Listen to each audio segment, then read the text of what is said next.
दोस्तों यदि आप भी आईटीआई में एडमिशन लेने वाले हैं और आपने इन 4 बातों को नहीं जाना तो हो सकता है आने वाले समय में आपको आईटीआई एडमिशन के बाद आपको काफ़ी ज़्यादा पछताना होगा। तो दोस्तों आज की वीडियो में ऐसी मैं 4 बातों के बारे में आपको बताऊंगा। यदि आप मेल कैंडिडेट हैं या फिर आप फीमेल कैंडिडेट्स हैं और आप आईटीआई में एडमिशन लेने वाले हैं तो आप इन 4 बातों को अच्छे से समझ लें, क्योंकि इन 4 बातों को समझने के बाद यदि आप आईटीआई में एडमिशन लेते हैं तो आपको काफ़ी ज़्यादा यूज़फुल रहने वाले हैं। तो दोस्तों आज का वीडियो इसी के ऊपर है। आपको इन 4 बातों के बारे में मैं बताऊंगा स्टेप बाय स्टेप।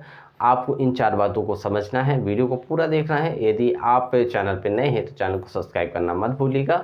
तो शुरू करते हैं इस वीडियो को।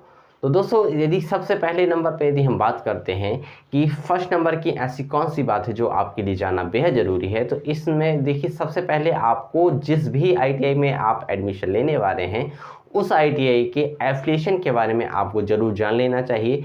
कई सारी ऐसी आईटीआई जो चल रही हैं जो कि सिर्फ कागजों पे चल रही हैं, जिनको मान्यता भी नहीं प्राप्त है।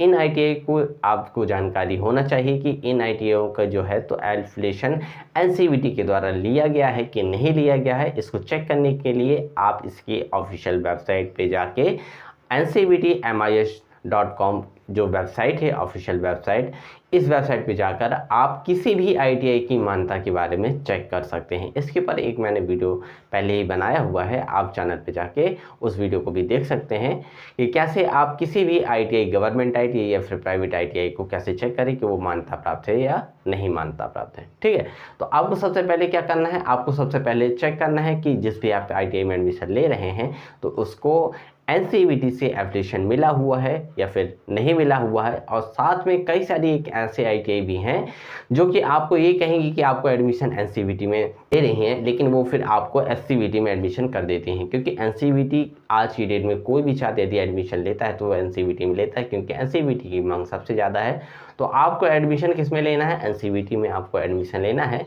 एससीवीटी में आपको एडमिशन नहीं लेना है। और आपको ये चेक कर लेना है कि आपकी जो संस्था है वो एनसीवीटी से एफिलिएटेड है, और एनसीवीटी से एफिलिएटेड होने के साथ साथ आपका जो एडमिशन हो रहा है तो वो एनसीवीटी में ही हो रहा है, ना कि एससीवीटी में। तो ये पहला पॉइंट था। सेकेंड नंबर का जो पॉइंट है तो आपको ये समझ लेना चाहिए कि आईटीआई में जो प्लेसमेंट की व्यवस्था रखी जाती है तो वो सही रूप से चल रही है कि नहीं चल रही है। कई सारी ऐसी आईटीआई हैं, जैसे प्राइवेट आईटीआई के बारे में मैं आपको बताने वाला हूं, गवर्नमेंट आईटीआई के बारे में, कि कई सारी ऐसी आईटीआई हैं जो कि आपको प्रॉस्पेक्टस पे तो दे के रखी हैं कि हमारे यहाँ कैंपस प्लेसमेंट होगा, इतने बच्चों का सिलेक्शन हुआ है, इस कंपनी में इन बच्चों का सिलेक्शन हुआ।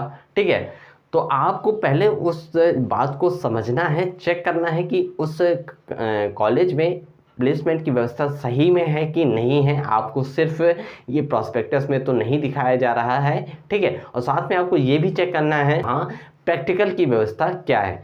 यदि आप प्रैक्टिकल की व्यवस्था को चेक कर लेते हैं तो आप ये समझ पाएंगे कि आप वहाँ कुछ ना कुछ सीख पाएंगे। यदि प्रैक्टिकल की व्यवस्था ही नहीं है तो आप कैसे वहाँ कुछ भी सीख पाएंगे। ठीक है, तो सेकेंड पॉइंट आपको क्या चेक करना है कि किसी भी आईटीआई एडमिशन लेने से पहले आपको वहाँ ये चेक करना है कि प्लेसमेंट की व्यवस्था क्या है।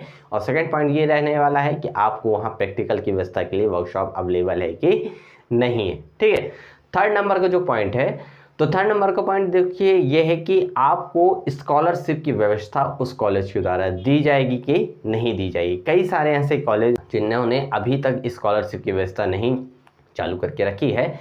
स्कॉलरशिप की व्यवस्था से क्या होता है कि जैसे कोई भी एसटी, एसटी, ओबीसी के जो कैंडिडेट्स हैं उनको काफ़ी ज़्यादा बेनिफिट मिल जाता है, उनकी कुछ फीस जो है तो गवर्नमेंट के द्वारा रिटर्न कर दी जाती है। तो आपको ये चेक कर लेना है कि आपकी कॉलेज में स्कॉलरशिप की व्यवस्था रखी गई है कि नहीं रखी गई है। आपको ये चेक करना है, प्रीवियस ईयर के कुछ बच्चों से आपको मुलाकात करनी है, कॉलेज से आपको वो रिकॉर्ड देखने हैं कि उस कॉलेज में स्कॉलरशिप की व्यवस्था रखी गई है और स्कॉलरशिप आती कितनी है। तो ये बात आपको अच्छे से समझ लेना है कि वहाँ स्कॉलरशिप की व्यवस्था है तो स्कॉलरशिप कितनी आती है और प्रॉपर तरीके से आ रही है, बीच में कोई भी ऐसा पॉइंट मिस तो नहीं हो रहा है कि स्कॉलरशिप आपकी ना आ पाए। ठीक है, अब फोर्थ नंबर का जो पॉइंट है सबसे ज़्यादा इंपॉर्टेंट आपके लिए है कि आप ट्रेड का चुनाव सही तरीके से करें और अपने जो आपका इंटरेस्ट है, इंटरेस्ट बेस पे आप ट्रेड का चुनाव करें। कई सारे ऐसे कैंडिडेट्स होते हैं जो कि घर वालों के दबाव में चलते हैं। आप किसी भी ऐसी ट्रेड में एडमिशन ले लेते हैं जिसमें आपको काम करने की रुचि बिल्कुल नहीं है, आपका बिल्कुल भी इंटरेस्ट नहीं है। कई सारे तो ऐसे छात्र मेरे पास आते हैं